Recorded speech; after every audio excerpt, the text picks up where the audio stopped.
இனி இந்த மக்காவில் நம்மால் இந்த ஏகத்துவ பிரச்சாரத்தை செய்ய முடியாது. இனி இந்த மக்கா நகரில் நம்மால் இந்த இஸ்லாமிய மார்க்கத்தை பரப்ப முடியாது என்ற ஒரு சூழல் நிலவும் போது வேற வழியே இல்லை, மக்காவிலிருந்து மதீனாவுக்கு ஹிஜ்ரத் செய்துதான் ஆக வேண்டும் ஒரு நிர்பந்தம். பொதுவாக நபிகளாருக்கு மக்காவின் மீது அதீத பாசம், மிகுதியான பாசம் இந்த மக்கா தேசத்தின் மீது. காரணம், பொதுவாக அது இயல்பு. எல்லா மனிதருக்கும் அவர்களுடைய தாய் நாட்டின் மீது, தாய் தேசத்தின் மீது ஒரு தனி பற்று இருக்கும். கடல் கடந்து மேலைய நாடுகளுக்கு சென்றாலும் தங்களுடைய தாய் நாட்டுக்கு வந்தால் அவர்களுக்கு ஒரு தனி மன நிம்மதி, ஒரு சந்தோஷம் இருக்கும். அது மனிதனுடைய இயல்பு. அவன் எங்கு வாழ்ந்தாலும் அவனுடைய தாய் நாடு தான் அவனுக்கு பெரியது.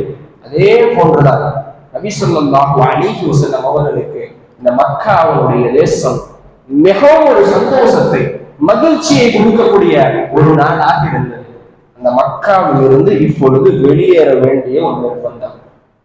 நபிகளால் கடைசியாக அந்த மக்கா நகரில் இருந்து வெளியேறும்போது அந்த மக்காவை பார்த்து சொல்லுகிறார்கள், இந்த தேசம் எனக்கு மட்டுமல்ல, என்னை படைத்த இறைவனுக்கும் உலகிலேயே பிடித்தமான ஒரு இடம் இருக்குமே, ஆனால் அது இந்த மக்கா தேசம்தான். இந்த காஃபிர்கள் மட்டும் என்னை வெளியேற்றாவிட்டால் ஒரு நாளும் நான் இந்த தேசத்தை விட்டு வெளியேற மாட்டேன் என்று சொல்கிறார்கள். அந்த அளவுக்கு பாசம் நபிகளாருக்கு மட்டுமல்ல, சஹாபாக்களுக்கும் அதே அளவு பாசம். சஹாபாக்கள் எல்லாம் மக்காவில் இருந்து ஹிஜ்ரத் செய்து மதீனாவுக்கு சென்றவுடன் பல சஹாபாக்களுக்கு கடுமையான காய்ச்சல். மதீனாவுடைய சீதோஷண நிலை அவர்களுக்கு ஒத்துக்கொள்ளவில்லை. அவர்களுக்கு கடுமையான காய்ச்சல், மரணத்துடைய விளிம்பு வரை பல சஹாபாக்கள் சென்றுவிட்டார்கள். பிலால் ரலியல்லாஹு அன்ஹு அவர்கள் காய்ச்சலுடைய உச்சியில் கவிதை பாடுகிறார். அந்த காய்ச்சலுடைய தாக்கத்தினால் கவிதை பாடுகிறார். இனி ஒரு நாள் நான் அந்த மக்காவுடைய மலைகளை பார்க்க மாட்டேனா? இனி ஒரு நாள் நான் அந்த மக்காவை என் கண் கொண்டு பார்க்க மாட்டேனா? இனி ஒரு நாள் அந்த மக்காவுடைய புற்களை நான் நுகர மாட்டேனா? இந்த அளவுக்கு அவர்களுக்கு மக்காவின் மீது பாசம். ஆயிஷா ரலியல்லாஹு அன்ஹா அறிவிக்கிறார்கள், அவர்கள் சொல்லுகிறார்கள், நாங்கள் இந்த மதீனா தேசத்திற்கு சென்றவுடன் இந்த உலகிலேயே இறைவனுடைய பூமியிலேயே இந்த மதீனா தேசம்தான் மிகவும் நோயுற்ற ஒரு பூமியாக இருந்தது. அந்த மதீனா தேசத்தினுடைய ஓடைகள், அழுக்கு நீர் அந்த ஓடைகளில் ஓடிக்கொண்டிருந்தது. இந்த ஒரு சூழல்.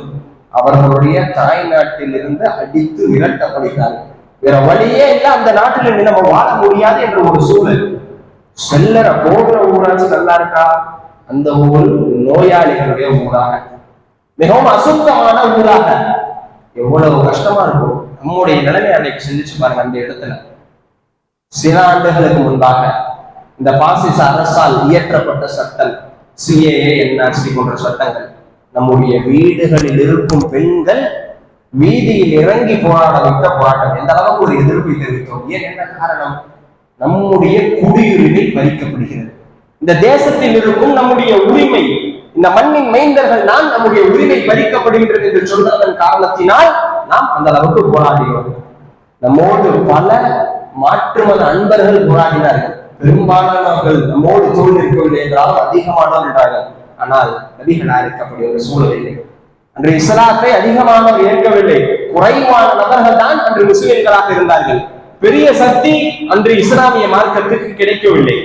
வேற வழியே இல்லை, தன்னுடைய தாய் நாட்டை விட்டு மதீனாவுக்கு ஹிஜ்ரத் செய்ய வேண்டிய ஒரு சூழல். அதுவும் அவர்களுடைய தாய்நாடு எப்படியாப்பட்ட நாடு? மக்கா. காபாவை சுமந்த ஒரு பூமி, சாதாரண ஒரு நாடு அல்ல. காபா இஸ்லாமியர்களுக்கும் புனித தலம், அன்று வாழ்ந்த காஃபிர்களுக்கும் அது புனித தலம். வெறுமனே முஸ்லிம்களுக்கு மட்டுமல்ல, எல்லோருக்கும் ஒரு பிரியமான ஒரு இடம் இருக்கும் என்று சொன்னால் அது மக்கா. அப்படியாப்பட்ட தன்னுடைய தாய் நாட்டில் பிறந்து வளர்ந்து வாழுகின்ற அந்த தாய் நாட்டை விட்டு பிரிய வேண்டிய ஒரு சூழல். இதை மனதில் நிறுத்தி வைத்துக் கொள்ளுங்கள். இப்படி ஒரு சூழலில் நபிகளாருக்கு ஒரு ஆசை, இந்த மக்கா நகரை விட்டு நாம் பிரியவிருக்கிறோம். கடைசியா ஒரு வாட்டி இந்த காபாவை தவாப் செஞ்சுட்டு 2 ரகாத் தொழ வேண்டும் என்று நபிகளாருக்கு ஆசை. நேரா போறாங்க. நபி போய் காபாவை தவாப் செஞ்சாங்க. தவாப் செய்த பிறகு காபாக்குள்ள 2 ரகாத் தொழுகிறோம். காபா பூட்டப்பட்டிருக்கும், எப்பொழுதும் திறந்து வைக்கப்பட்டிருக்காது. காபாவுடைய சாவி யாருக்கிட்ட இருந்துச்சுன்னா உஸ்மான் இப்னு தல்ஹா. அவருடைய குடும்பத்தில் தான் பாரம்பரியமாக காபாவுடைய சாவி பொறுப்பு இருக்கிறது. அவர் அப்பொழுது இறை மறுப்பாளர், இன்னும் இஸ்லாத்தை ஏற்கவில்லை. நேரா நபி சொல்றாங்க, இந்த மனிதனுடைய வீட்டினுடைய கனவை கட்டுறாங்க. உஸ்மான் இப்னு தல்ஹா ஹிஜ்ரத் போன விஷயம் எல்லாம் சொல்லல. நான் 2 ரகாத் காபாக்குள்ள தொழுகிறேன், எனக்கு சாவியை கொடுக்க கேட்கிறாரு.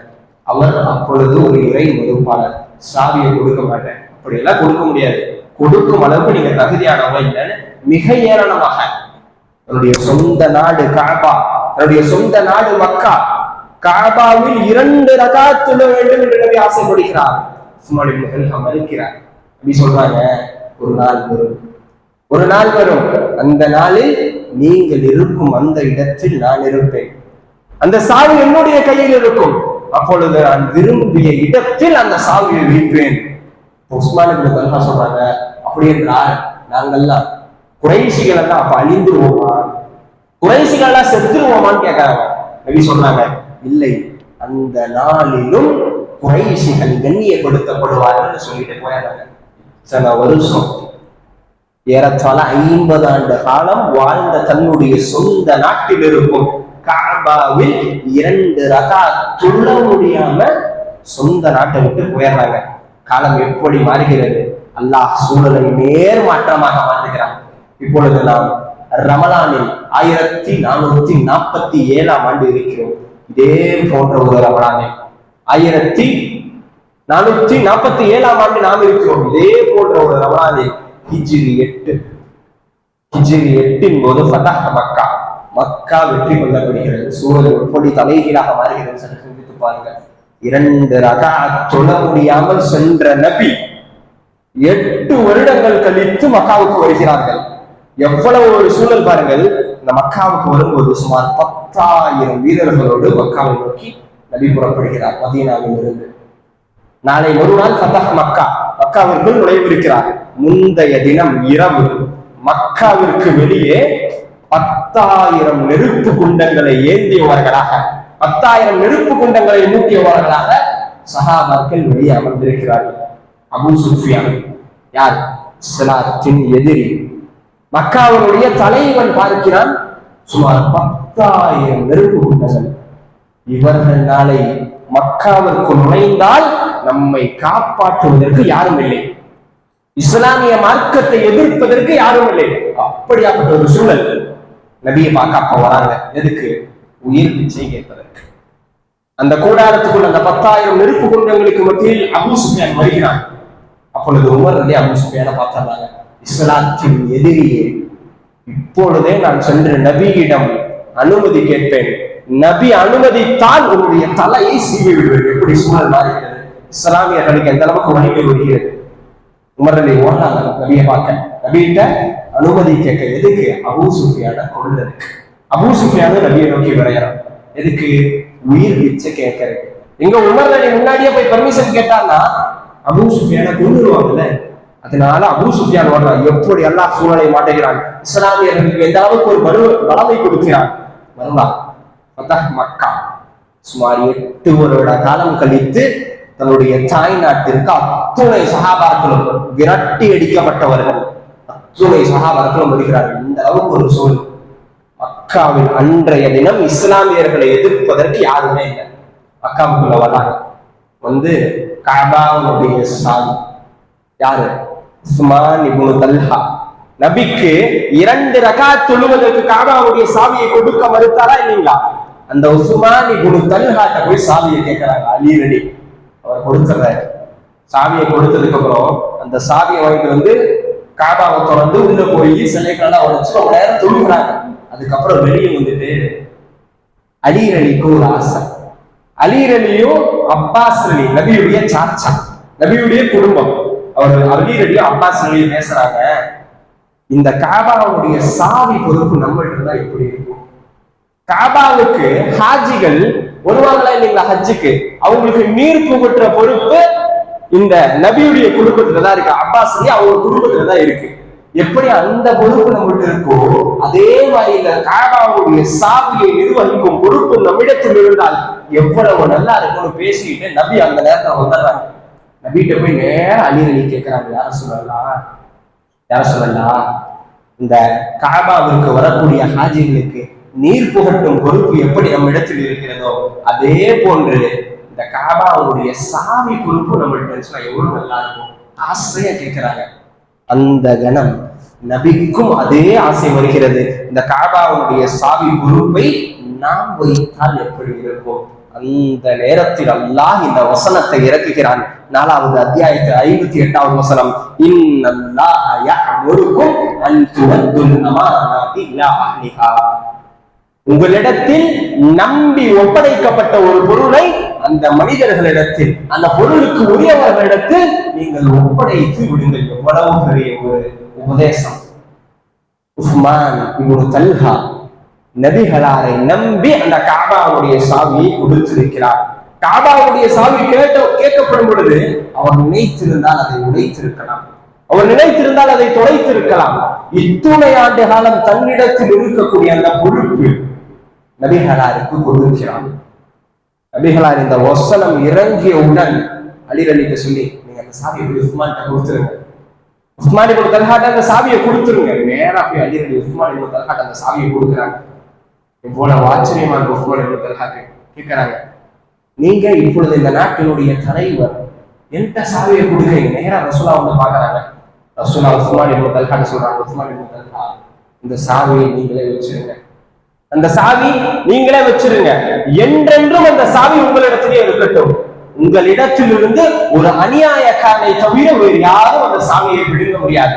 இன்று வரை காபாவுடைய சாவி உஸ்மான் இப்னு தல்ஹா அவருடைய குடும்பத்தில் தான் இருக்கிறது. இன்று வரை பிரமுகர்கள், மன்னர்கள் அந்த காபாவுக்குள் நுழைய வேண்டும் என்றால் அந்த காபாவை திறந்து விடுபவர்கள் உஸ்மான் இப்னு தல்ஹா அவருடைய குடும்பம் தான். இந்த வரலாறு நமக்கு உணர்த்தும்படி